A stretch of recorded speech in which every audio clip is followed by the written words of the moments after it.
के मुर्गवा के है ना, बीच वाला ढेर फास्ट ना ढेर स्लो ना, कोई बात आई आई आ मुर्गा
बबुआ हम तारा लोग के ऐसे नचौनी हो कि देखनी है कि हेमे कितना पावर बा, और दू गो लइका नाचत रह सते ई हाल बा। टेंट वाला बाबू साहब के ने बनी आई जाए चार जनी शिवानी 100 किलो नाची तो काहे हो। और सुनिए, पहली बार कोई साला जो अपने जीजा पर गर्व करता है, जीजा जी हो जिनके आगे जी,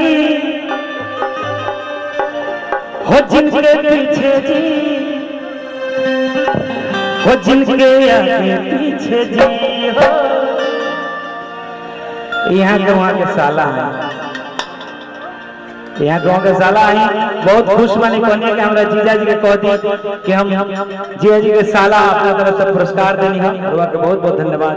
भगवान करो वो हमारो के एक बार जीजा जी बोल देता हमार भाग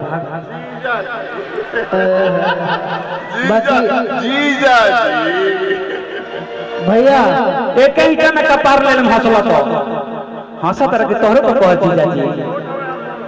आहा तरवा तो बड़का भैया, हमने क्या बड़का साला के भैया कहल जाला। बहुत बहुत आपके आशीर्वाद हमने के सब कलाकार सब के मिलत रहे, और आप लोग यहीं स्वस्थ खुश रही मस्त रही, ऐसा है जीवन खुशहाल रहे, अच्छा लगता। और हाँ सुनी ना साले जी, माल पहुंचावत रहे हम लोग बीच बीच में, सब कलाकार खुश रहे। साथ साथ मंच पर पानी हो, हमने के दुकानदारी चले दी हलो तो लोग। हाँ बीच बीच में अजित भैया, हाँ से का दुकान अजित भैया, हाँ साथ साथ राजन भैया के पानी चाहिए मंच पर। मंच पे राय भैया मंच पे किसी से पानी भेजवा दीजिए। आई डांस वाला कार्यक्रम हो पे उससे पहले माई के एगो भजन समर्पित कर दी, ओकरा बाद डांस वाला प्रोग्राम होई, ठीक बा ना। एगो भजन ओकरा बाद, चूंकि कल परसों से नवरात्रि शुरू होके लगा।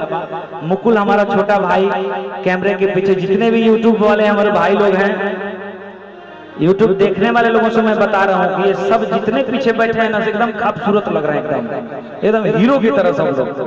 सो सभी भाइयों को बहुत बहुत शुभकामना और माई भगवती के चरण में समर्पित ई भजन हमार बहुत प्रिय भजन बाटे। नवरात्र भी चल रहा बाटे, ऐसे आई वही इसके दिखाइए।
माई के मंदिर में एक माई समर्पित करतरी भजन भाव लगता कि बनल रहो अरे नहीं हरवाए मैया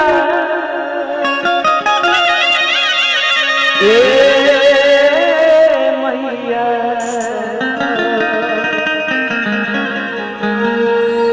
कि बनल रहो अरे नहीं हरवाए मैया तो पापा जी के मोर अरे इहे बरवा कि दी मैया अरे बनल रहो ससुर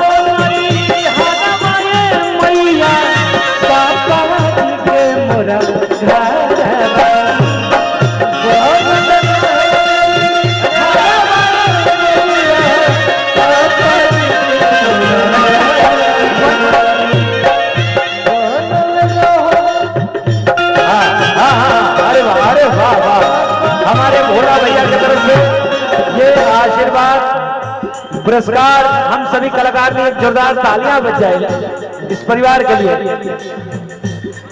अरे इहे बरवा अरे इहे बरवा दी होए मैया बनल रहो ससुर इहे बरवा दी होए मैया बनल रहो भैया। आपके पीछे संजय भैया खड़े हैं और भगीना जी भी खड़े हैं और ये घर के भोला भैया हैं, बाहर के विश्वामित्र भैया हैं। हाँ अरे इहे बरवा दी होए मैया बनल रहो ससुर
डिमांड होता है कैमरा के पीछे से डांसर लोग के नचाता है, जाओ यही पर भजनों पर जो इच्छा प्रभु आप सबों की, जो आदेश वही पूरा किया जाएगा।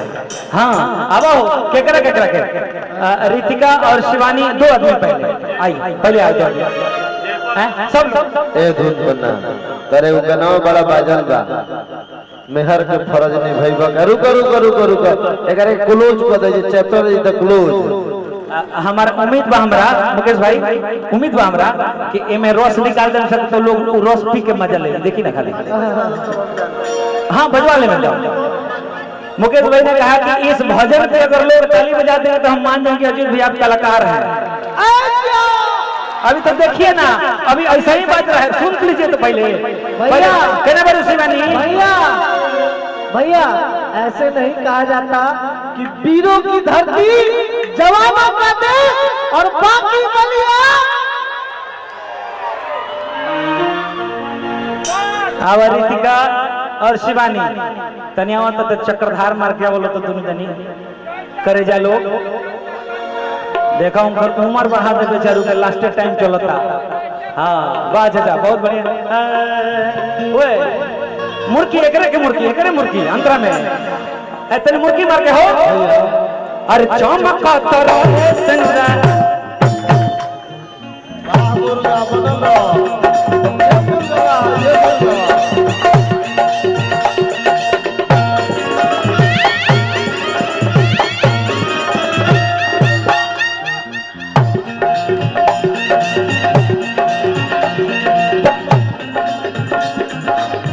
चमकत रहे सनुरा माही मोर मिलर के।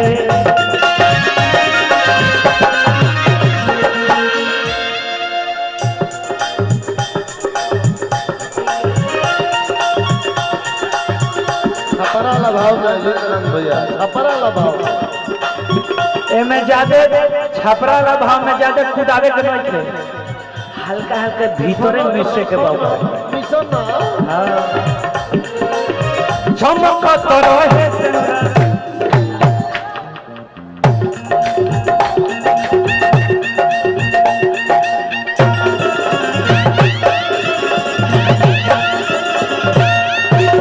चमकत रहे सनुरा माई मोर मिलर के।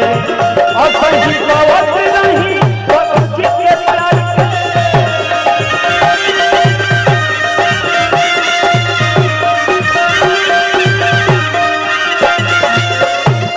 अरे बोलो मजी के प्यार के।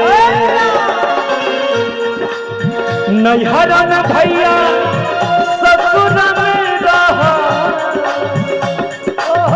नैहरा में भैया ससुर में रहा, खुशमुरा लहुरा देवारा। नैहरा में भैया ससुर में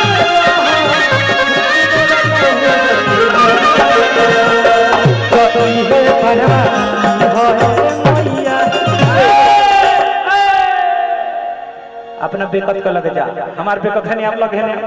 अच्छा तू मैचिंग हो रहा है भैया लूट मार हो गई हमरा खातिर। बहुत भागशाली हमो बानी हमरा भईवा काम मंगरू हमरा तो मजा उतना तो सोचा था जब मजा आता हो भईवा के ना खूबे। हाँ अरे नैहरा में भैया अब तो ससुर में रहो, अरे खुश मोरा लहुरा दे नदी है परवा होए मोया बनल रहो ससुर।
चार जना बैठल बालो देखो अब देखो तो धले घरे पहुंचा दिया। आइए भाई भाव लगता भाव कैसे लगता थे? अरे घर से दूर रखी हो दुखवा कलेश के कृपा बनल रही हो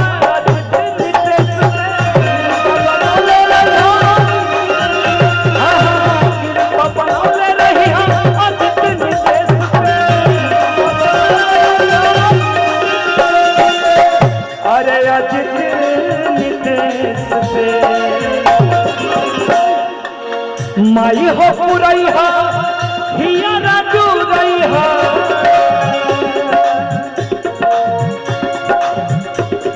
हमारे भाई वैसे तो रिश्ते में हमारे भगना लगेंगे, एक हमारे भगना भी मित्र भी भाई भी संतोष बाबू उधर बैठे हैं जो मेजर हैं कमांडेंट हैं और उनके ये मौसी के लड़के हैं। करेक्ट है मैं राइट ना? सही है। मुझे बहुत अच्छा लग रहा है। ये पैसा तो खुशी जाहिर करने का माध्यम है।